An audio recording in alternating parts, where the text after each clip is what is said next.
Welcome back. So you can watch all of these at once and then kind of test things out. I would definitely recommend if you watch them all the way through, it's just start with each module, dig into some of that work, and then rewatch the next one so that you know exactly what to dive into. This is part one of the framework, which will engage you in a deep diagnosis of where you're at, where you're going, what your founder voice needs to be crafted as, what are things that we need to take away, and also gathering some data to get a better understanding of, okay, what do we actually need to focus on and what are you just seeing other people do? And we need to silence that for a bit. So I want to start with a few questions. One to think about, and if you're watching this, go ahead and pause it at this point. You can journal some things down, put this in a voice note, or just kind of think through this on your own. What makes you and your story worth listening to? So again, what makes you and your story worth listening to? Take a moment, jot a few things down, and then come back to this. The second question is, who are you bringing to the stage? There are so many different components of your story.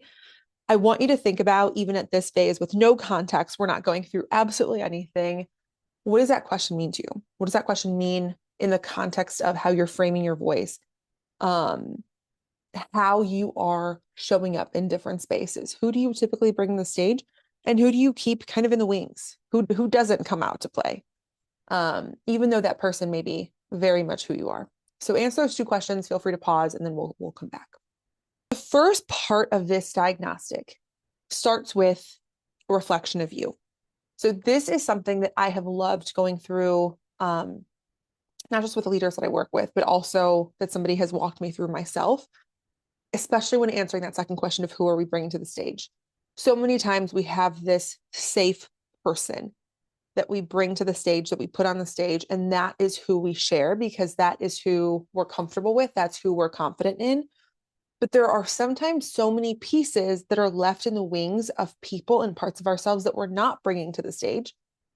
Not necessarily because we're not confident in those parts or pieces of our story, but because we're just not used to it. So I want you to go through this reflection. It's called Johari's window. You can look it up, use it in different parts of your life. We start with the open self. So we start top left, bottom left, top right, bottom right. And that's how you'll kind of complete it. So first, jot a few ideas down about your open self. So what do we know about ourselves that others know? This should be the easiest one to complete. This is the person that you're comfortable sharing with others. This is the person that you are most yourself. People know you to be this. The person that you are in most settings. The hidden self is, what do we know about ourselves? So you know this, but we choose not to reveal. I don't really want to show this side of myself. I don't want to talk about these things, and dump everything into that quadrant. At no point am I going to say everything in the hidden self now has to come to the surface. That's not true.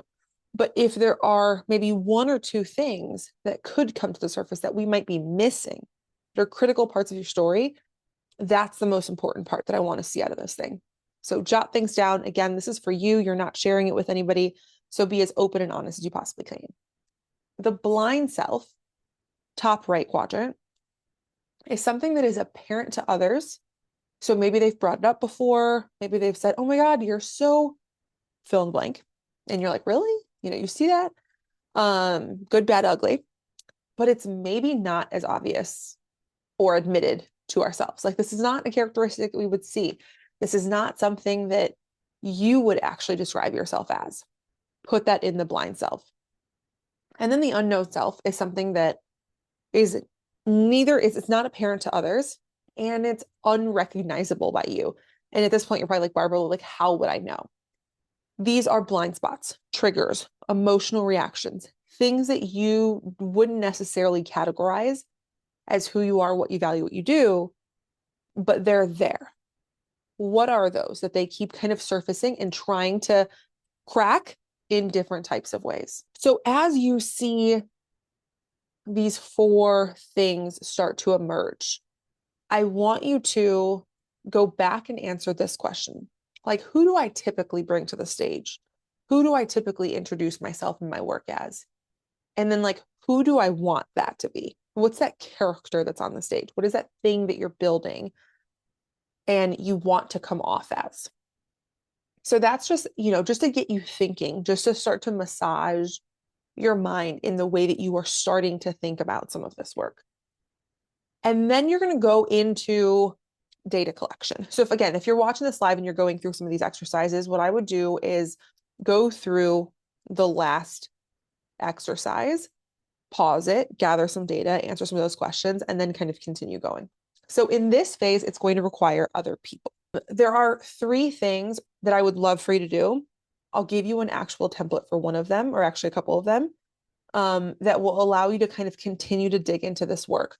But so many times we want to skip this phase. We want to skip the data collection. You're like, oh, I know what people are saying. I know what I'm doing. I know what I'm not doing. Okay. But if you know, then why aren't you doing it?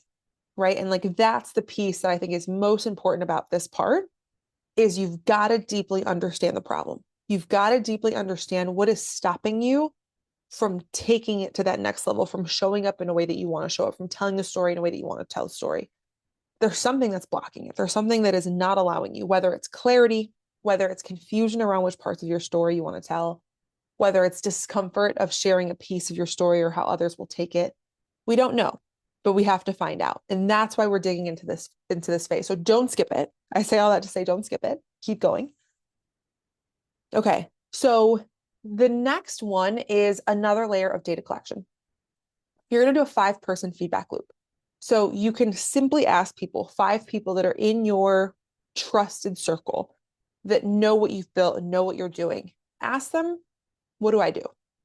Ask them, which parts of my story stick out to you the most with no context. Like, do not ask them any leading questions. You can tell them I'm working on my founder story and I'm just, kind of collecting some data. Would love to know in your own words, what do I do? And which parts of my story stick out to you? Let them answer that. And you will start to kind of plot out which of those responses surprised you? Where are there overlaps? Like, where are there things that there's like through lines? Like, okay, 3 of the 5 people said the same thing. I didn't really think about that being a key part of my story, but apparently that's the one thing that sticks. You're starting to collect data. If you want to do it with more than 5 people, amazing. Also, if you feel really confident about this work in data collection, and if you want to reach out to people that were maybe like your first clients and customers, and you want to really collect and understand deeply about people outside of your trusted circle, do that. Like push, push, push. The more data, the better.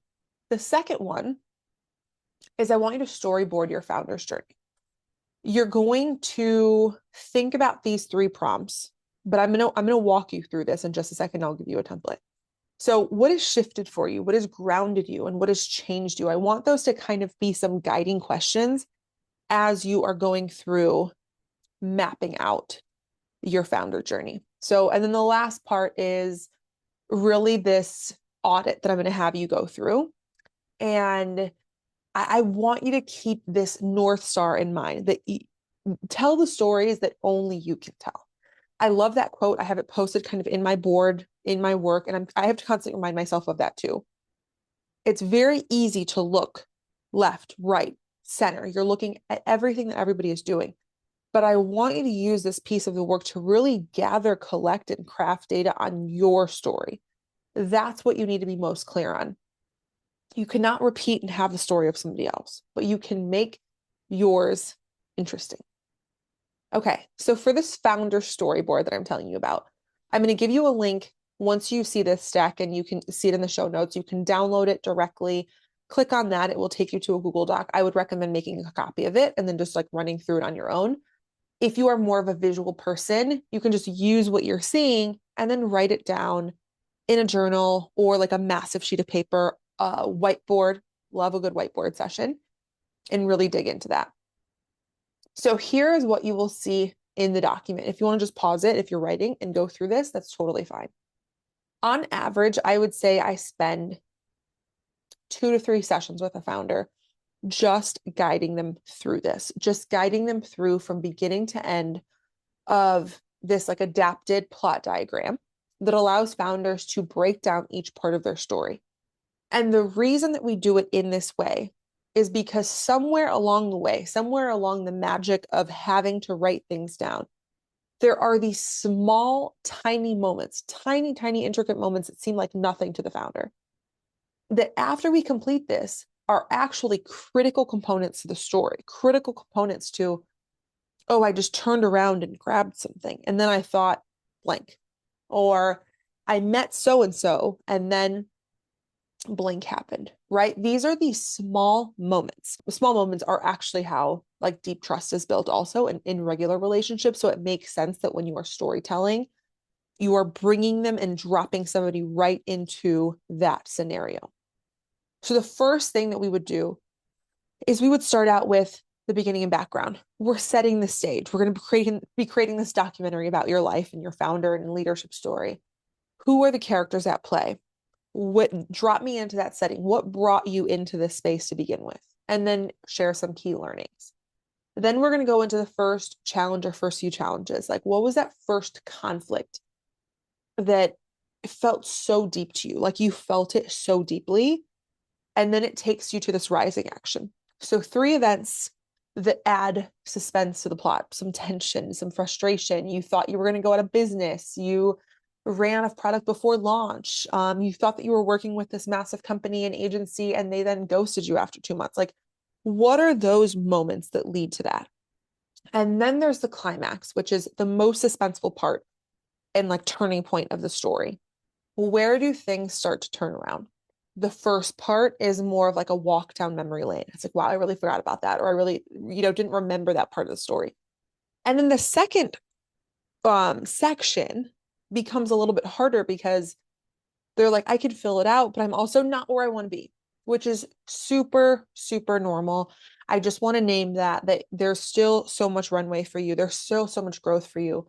But think about this as if we were to take a snapshot of everything that's happened so far, where you've gone and where you're going, and made a movie out of it. What is a story that we would tell?